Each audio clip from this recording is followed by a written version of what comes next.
Hi everyone, thank you for coming into us and subscribing to us. Hopefully, this is episode 1, 2, or number 3. We don't know just yet. Today, our topic that we're going to be talking about and chatting about is the challenges of cold calling. So all of you guys that do sales know that cold calling is obviously a very specific part of it. It's a very challenging part of it. It's one that no one likes doing.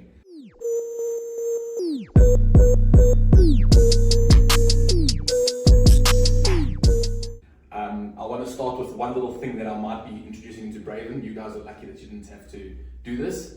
Is all new SDR hires for the first 6 weeks to 3 months are going to be doing debt collection for one of our lawyer friends as a means to get used to the phone. So that's something that we're going to be. So I've got Ray here next to me, and I've got Kaden, who form part of the Braeven team. Guys, introduce yourselves. Hello everyone, my name is Ray, and I'm the SDR at Braeven Technology. Hello everyone, my name is Kaden, aka the Young Sensation, also the newest member to the SDR community here at Braeven Solutions. So guys, I think just tell a little bit about what your role is for Braeven. What do you do for Braeven? So my role at Braeven Technology is to get meetings for the BDRs, which is the Business Development Representative, and that's pretty much what I do. Get their meetings so they can see clients out there and hopefully get deals over the line. Mine would have to be roughly the same. I'll just add that being a lead gen person,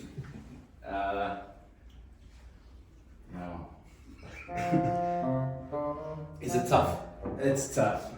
Okay, so let's get on to that. So I mean, the topic of the day is challenges of cold calling.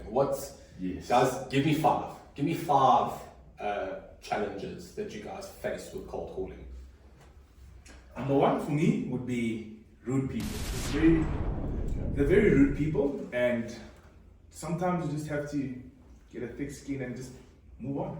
They're very rude people out there, but how you tackle it and how you approach it is what will get you the meeting. Because sometimes you'll get a person, he might be stuck in traffic, or his kids didn't say goodbye to him in the morning, and he's not feeling great. And you try to call him, and he just takes it all out of you. So all you have to do is like, have a good day, and just move on if he doesn't want to have a conversation with you. Cool. I like that one, rude people. Okay, so I think on that one, my advice that to your point is you don't know what that person's been through during that day. Agreed. So just because they're rude, it doesn't mean that they are rude to you. It means that they're having a crappy day, their wife has just beaten them, their dog just bit them, you don't know what just happened. And you're not giving them a call straight after that, and now you think it's personal to you. It's not personal. Yeah. So I think to your point, say, how's it? And they say, I'm going to try be PC. So they say what they say to you, and you're like, cool, I hope you have a good day, and you give them a call another day. Maybe you're going to be in a better mood. Cool. Yes. Rude people, that was number one. What's number 2, gents? Number 2, rejection. That's my number 2. I find rejection a lot. I think it's because you calling someone and them being a specialist in that certain area, and you're now trying to approach them with a different, say like an improvement to what they have or need, they're going to say no, they haven't. So approaching a specialist in the area and them telling you no thank you is also like, again, you have to have thick skin, crocodile skin. I agree. How do you think you get over that rejection? Like how do you get past it? I'm not saying emotionally, like you gave a good cry in the corner or whatever that might be. What can you do so that when someone rejects you, you have enough? Because I would see rejection the same as objection, right? Yes. Okay. What do you think you can do to get the conversation going or have a better chance of getting something from that call? Okay, in my opinion, whatever you're selling, you need to have a bit of background about it. Because people are quick to just say no without hearing what you have to say to them. And if you chat into someone and be like, can I sell you this phone? And be like, no. They don't know what phone it is. They don't know what the specifications of the phone are. But if they allow you to just chat to them a bit and have like 2 or 3 points that you know can get you that meeting and can get you that sale is very important, in my opinion. So it's important to know a better background about what you're saying so that you can get through to the person. Because they quickly say no, but if you can tell them this will save you 50 rand on whatever, they're willing to listen. And people are always willing to listen if you chat money. Is it? You find that? Yes. If you chat money quick, Figures. you can tell them, if you can tell them, I'll save you 1 rand, they're willing to listen to you. Because that 1 rand makes a difference somehow. Okay, that's an interesting one. I hadn't thought of that one before. I think on my side, that's why I said objection is that I would always want to be as prepped as possible. So if I'm going to be giving a cold call, let's say I had to give a cold call for, you were mentioning it earlier, for Flowcentric, for Processware. So Processware, I'm going to just say it, is a business process management platform. If you need a business process management platform, talk to these guys and yeah, we know what we're doing. We'll help you out. You know, you need to understand all the competitors in the market. You need to understand what an ERP is. You need to understand all of that because then you'll have a certain understanding a lot of what could be those objections and how you would turn it around. Because I know from when I was doing it is that if I phone someone about a business process management platform and they say, no, we're making use of SAP, I would turn around and be like, cool, SAP can be used for that, but did you know that, you know, when you try and upgrade or migrate or do something to SAP, it's going to cost you an absolute fortune to do that. So why don't you rather look at something like a Processware and you do it once and you don't have to worry when you upgrade your ERP. And those are the type of things I can see where, to your point, you're coming up to a industry expert. How can you come back at the same level, even a little bit more? Yes. Okay. Cool. That was number 2, rejection. What's number 3, gents? 3. It's a tough one. Back to rejection quick. I just want to add something. So I always find that some way, somehow, you should like leave a trick up your sleeve. Okay. That trick up your sleeve should be like the highlight of what you're trying to get across your point, in my opinion. So I learned this from Steve, actually shout out Steve. When selling a workspace system or talking to a facilities manager about a workspace system, the trick I use that catches the people's attention, that I see catches their attention, is it's quite like, no, I wouldn't say funny, but it's an icebreaker to them, like calm down, you calm down. And that phrase is, if you had to take your building and turn it upside down, everything that falls out, that's what it manages. And that's the icebreaker, and that's the trick up my sleeve. Okay, I like that. I thought you were going to actually say unique selling point, but that's not it at all. That's tricking up your sleeve. That's an interesting one. Yes. I like that. Nice. That's a good one, sir. Thank you. Okay. So I mean, for rejection, I just wrote a few of them now. So we've got be prepared, know what your background is, talk money and figures, and then number 3 is have a trick up your sleeve, like the building's upside down, whatever, what falls out, that's shit that you have to worry about. And that's what I like that. I like that. Okay. I know I said 5, guys. Let's think of number 3. What's number 3 on your top challenges of this? Receptionist. Sorry, I receptionist. was about to say the same thing. Oh, is it? Yeah. Yes. Receptionists. So, what in the sales field it's called? What's it called, man? Customer care. No. It's called. Switchboard. We can call it the switchboard, but it's someone that's a key holder, or I'll get the right bloody word. But it's a blocker. It's a big carry on. Yes. What happens at receptions? What is this phone call that you're having with these people? How many swear words are getting mentioned? Go for it. Yeah. So receptionist, how you talk to them will determine if you're going to get through to the other side or not. Okay. So tone, Right? tone and register. Yeah. So I think in most of my cold calling, I probably chat to the receptionist longer than I chat to the actual person. Yes. Because the receptionist, I'll even ask her if she had coffee in the morning, if I have to. Because she will then put me through to the relevant person. Because sometimes we go into this cold calling not knowing who the right person to talk to is, you know? So once you get a friendlier receptionist and you chat to her very nice, she will literally tell you who the right person to talk to and give you their cell phone number. Give you a cell phone number even. Kid you not. Okay. So how you chat to the receptionist Okay. will determine the success of your cold call. would say the receptionist who dates, and that relates to the next point. If they're in a not so great mood, are they going to put you through to the right person? Debatable. Do you believe that you could change them, not change their mood, but you can believe you can change their mood for the time period that you're on the phone call? Yes. Okay. How do you do that? I'm not sure if this is PG or P. I would not flirt, Yeah. but I don't know what the right word is. To be fair, I've done it. I've been here about it. I've done it. I think I've flirted more When I than say that, flirt, yeah. I've probably flirted with more than 10 receptions. Yes, yeah. And It works. it works. Okay. Some of the deals are in the pipeline right now. Because it worked. I didn't have a name. I didn't have a cell phone number. I couldn't find the relative person's email address. But I flirted with the receptionist and I got what I needed. Even if I could call them right now, they would remember my name. Okay. Okay, so that's just keep in mind if the video goes anywhere that if the receptionist comes past it, this is Raymond Hetze. He's probably giving you a call. We'll send his number will be in the comment section. Good. Okay, so flirt, I wrote that down.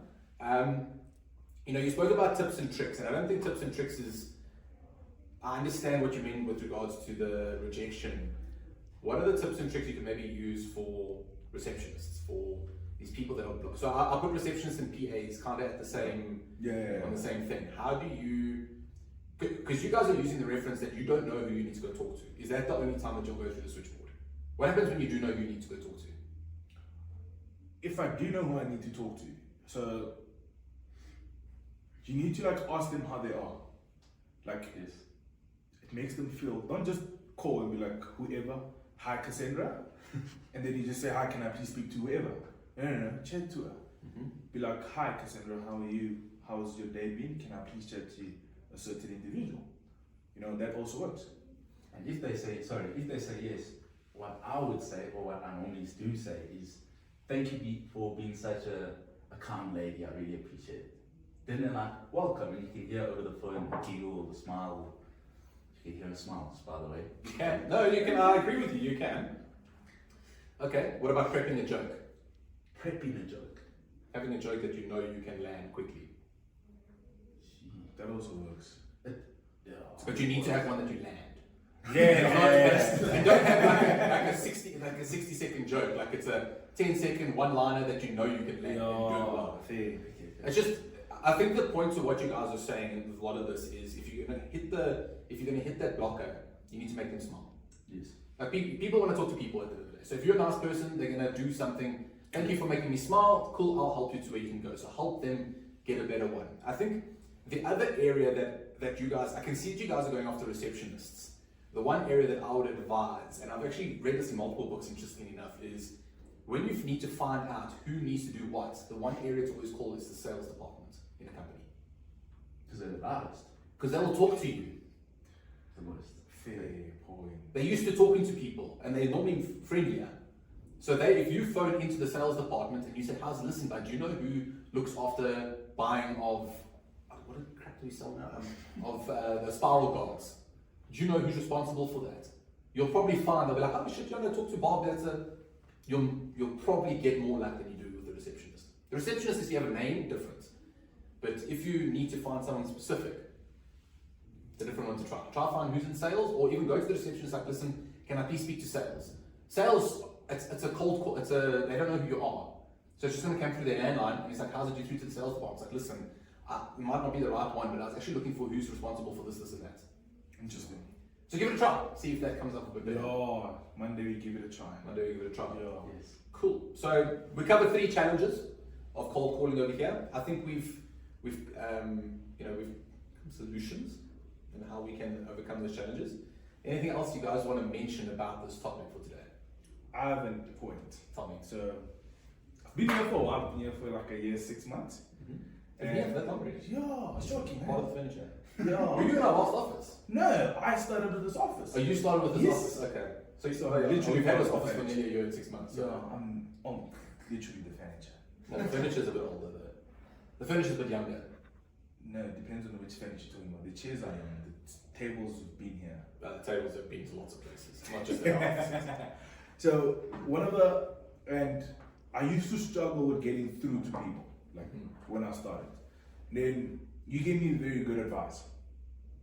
Well, I don't know why you look shocked, but you actually did. Okay, yeah. And you told me, think about if you were in those people's shoes and chairs and positions. What do you think goes through their day-to-day basis, you know? And then I thought about it, and you're like, try call this certain individual at a certain time and see if you get luck. And now I just don't randomly make calls. I call people at a specific time. And it's been helping me very, very, very great. Literally very great. Don't phone during lunch. Do not. Whatever you do, from 12 to 1. that's a very good point. Don't call people during lunch because they enjoy their lunch. Same as you want to enjoy your lunch and you don't want anyone calling you. And we've noticed this with this guy right here. He never answers his phone. Never. Not even to us. Not even to us. You understand? So if you need to call him, his name is David Pereira. Call him after 6. He'll be great. You'll get through to him. Yeah.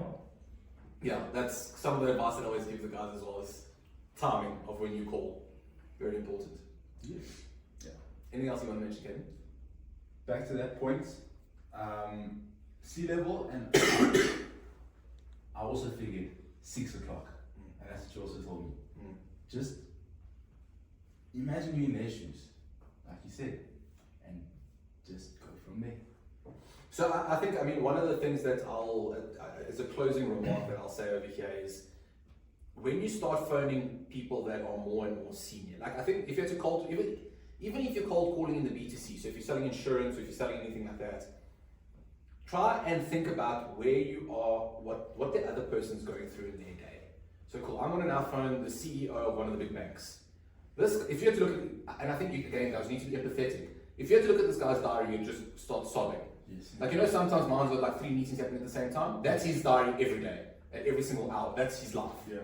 So now you, little creepy over here, is giving a phone call and saying, how's it, can I have some more time of your diary? He's going to chase me away. He's going to chase you away. But that's when you need to come in and be like, cool, I'm going to phone you at 6, I'm going to try to catch you in the car. You're going to be driving between 6 and 7, or between 6:30 and 7:30. That's when you're going to be in the car, or early in the morning. I also have had lots of luck with especially high-powered C-level guys in very big corporate positions. These guys got to work early. So I used to give them a call between 6:30 and 7:30.